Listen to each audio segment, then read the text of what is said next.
Yo guys, what up? Jomac 10. Jomac ulit. And just showing you yung pwesto natin dito sa may Caloocan. Kasi parang feeling ko tagal ko na hindi nag-update sa inyo kung ano yung mga pangyayari dito sa shop. But also, may part din na gusto ko i-document yung lugar, di ba? How we develop as a shop or a business. So, yeah, I started doing crypto last January 2021. Tapos fast forward to October 2021. So, ito yung parang pinaka-HQ natin right now. We're actually about to close. Isasarado na natin to. And chances are, if you're watching this video, sarado na tayo. So, bago magsara tong yung HQ na to, I just wanted to show you kung ano yung laman niya and how we operated sa loob. So, actually, this one, biyaya din ng crypto. So, katas ng Ethereum to. Probably mag-create ako ng small playlist para sa mga mga gusto magbili ng mga used car. So, nabili ko yung sasakyan na yan used. Dala ng crypto mining. So, kinita lang sa crypto mining. And siguro gagawa ko ng playlist kung ano yung mga pwedeng gawin, accessories, ganyan. Things to check, especially if you're buying especially if you're buying a second-hand car. So, pasok lang tayo dito sa office. Before, ang hilig ko mag-invite na go to the shop. Pero lately na-realize ko guys na hindi pala talaga kaya. Ang kaya ko lang opisina, hindi natin kaya ng physical store right now. But anyway, just showing you kung ano yung itsura niya. So, kompleto kami ngayon. Si Mel is in charge sa stocks. Simon is yung technician natin yan, doing the home service and building rigs with me. Actually, si Mel is also learning how to build rigs. Sarah is from customer service, but slowly moving into admin roles. So, eventually mag-add tayo ng more people into our team para ma-cater lahat kayo guys. Kasi sobrang dami talaga. Right now, medyo hirap pa tayo. We're still trying to grow as fast as we can para ma-accommodate namin lahat kayo. So, ito yung office na i-close natin. Of course, mga stocks as well. Ito yung mga pang DIY parts natin. Mining racks nandun. So, ito lang ang small namin. Originally, ginawa ko to as a workstation lang. Parang dito lang yung mga laptop nakaupo. Nakita nyo naman, napaka low budget mga tol. Kasi I'm trying to save as much as I can para i-roll back lang sa business yung capital sa shop. Para naman mas marami tayong makarry na items, mas marami tayong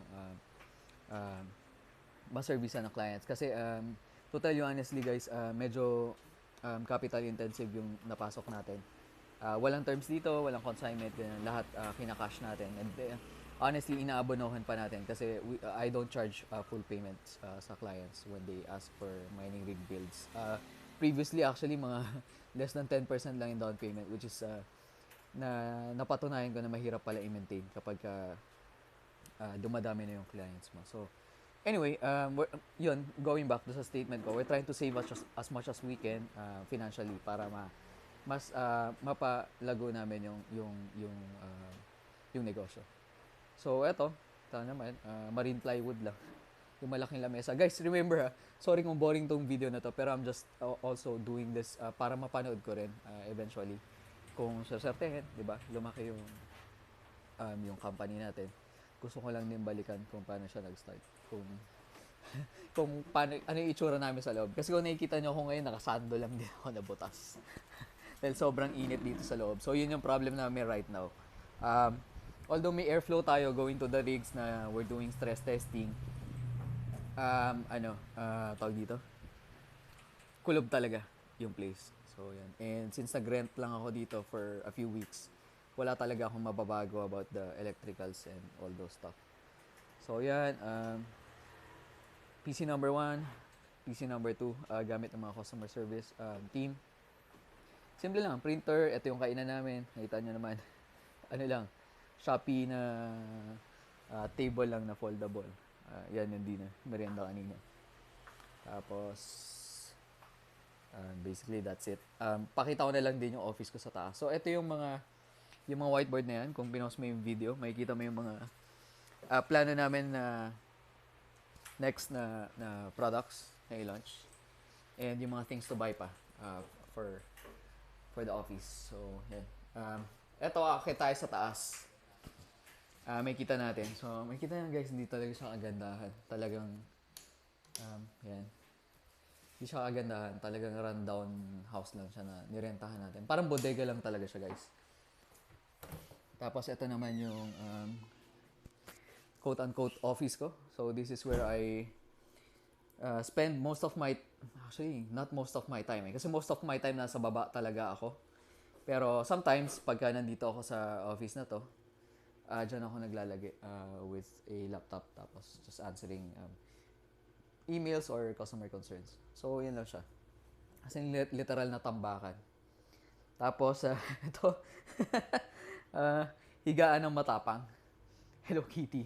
So, wala titipid ka talaga So, I'm trying to save as much as I can. May time pa nga na pagkalipat namin dito, natutulugan lang kami sa karton kasi wala pa talaga mga gamit. But, hindi ko naman sinasabi to para kaawaan nyo ako. Hindi naman guys. I'm doing good. We're doing good, especially with crypto, di ba? Naka-ROI na nga, nakabili ng sasakyan. We're doing okay. I'm just making this video para for myself na rin, and my team, and my future team, para makita ko saan kami galing. And siguro kayo, I don't know kung ikaw na nanonood na to, curious ka, kasi hindi naman talaga tayo nanggaling sa well-off na family. Hindi naman tayo nakakaluwag-luwag, kumbaga sa buhay.